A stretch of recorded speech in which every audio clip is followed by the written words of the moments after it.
Friends আবার চলে এলাম আপনাদের মাঝে আমি পুতুল আমার চ্যানেলে সবাইকে ওয়েলকাম। দেখুন আজকে কি রেসিপি নিয়ে চলে এসেছি। হ্যাঁ, আপনারা সবাই ভালো আছেন, ভালো থাকুন, সুস্থ থাকুন এই কামনা করে শুরু করছি।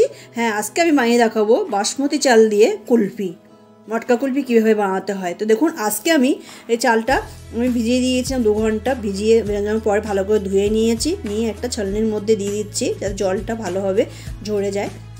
ভালোভাবে যে জল থাকলে কিন্তু একদমই এটা ভালোভাবে পিষবে না। এখানে আমি কড়াই বসিয়ে দিয়েছি, ফুল ক্রিম দুধ, এখানে গরুর দুধ আছে, এটা দুধটা আমি দিয়ে দিচ্ছি।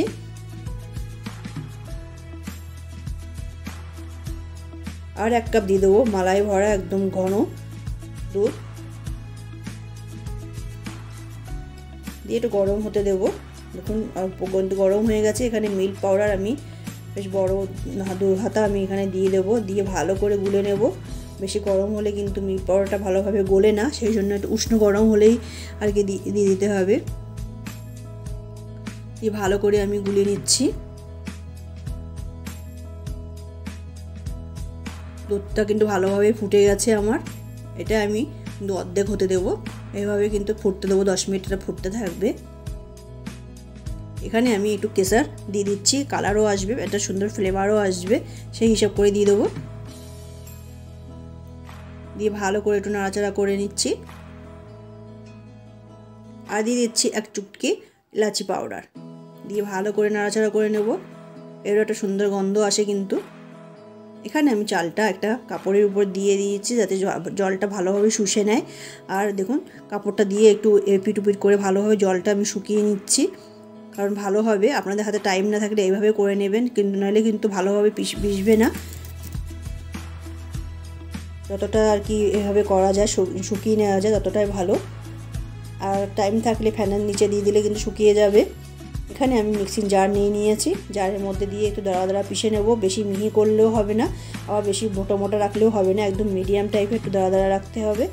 এখানে দেখুন দুধটা কিন্তু ভালোভাবে ফুটে গেছে আর অর্ধেকও হয়ে গেছে। এখানে অল্প অল্প করে আমি চালের গুঁড়োটা দিয়ে ভালোভাবে আর কি নাড়াচাড়া করে নেবো। নাড়তে থাকতে হবে, কিন্তু দলা পেকে যাবে অটোমেটিক, কিন্তু এটা নাড়তে থাকতে হবে। দেখুন আমি একটু করে দিচ্ছি আর আমি হলো আর নাড়াচাড়া করে নিচ্ছি।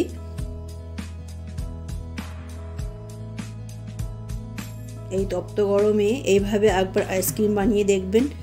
সব অনেকভাবে বানান, এইভাবে একবার করে দেখুন।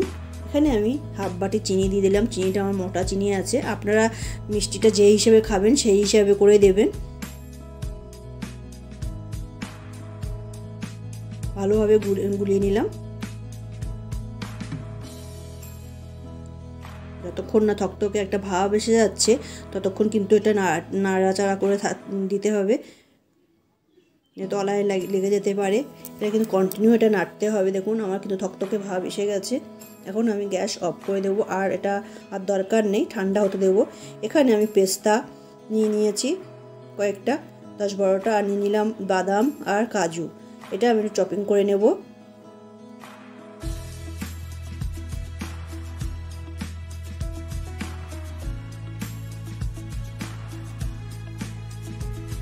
এখানে আমি প্লেটে আমি দেখুন কাপ দিয়ে দিচ্ছি, আপনারা চাইলে মোল্ডেও দিতে পারেন। আজকে আমি মোল্ড ব্যবহার করলাম না, আমি কাপে দিয়ে এটা করব। এটা কিন্তু ঠান্ডা হয়ে যাওয়ার পরে তবেই কিন্তু কাপে দিতে হবে। আমার কিন্তু বেশ ঠান্ডা হয়ে গেছে। এখন আমি 1 চামচ করে দিয়ে দিচ্ছি।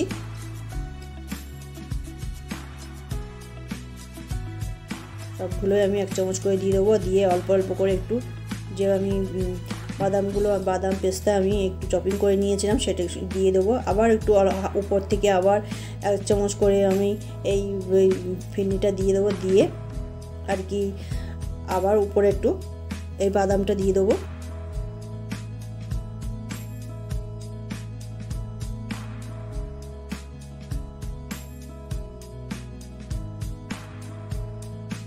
এখন আমি ফয়েল পেপার দিয়ে মুখটা ভালো করে টাইট করে আটকে দেব।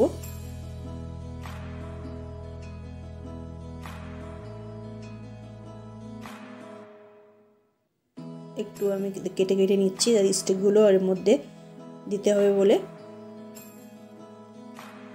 দেখুন এখন আমি স্টিকগুলোর মধ্যে দিয়ে দেবো, দিয়ে এটা আমি রাতভর রেখে দেবো। 10 থেকে 12 ঘন্টা রাখলে ভালোভাবে জমে যাবে।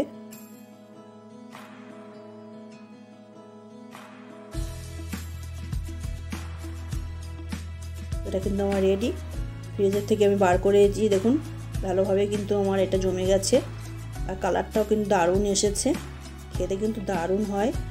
আমার রেসিপিটি ভালো লাগলে অবশ্যই একবার লাইক দিয়ে দেখবেন। যে বন্ধু আমাকে সাবস্ক্রাইব করে পাশে আছেন অসংখ্য ধন্যবাদ এইভাবে পাশে থাকার জন্য। যে বন্ধু আমাকে এক কোণে থেকে যদি ভালো লেগে থাকে তাকে আমি বলবো একটু সাবস্ক্রাইব করে দেওয়ার অনুরোধ রইল। এখানে শেষ করব, আবার একটি নতুন ভিডিও নিয়ে চলে আসব। আর দেখুন ভালো লাগলে অবশ্যই ঘরে একবার ট্রাই করবেন। বাই।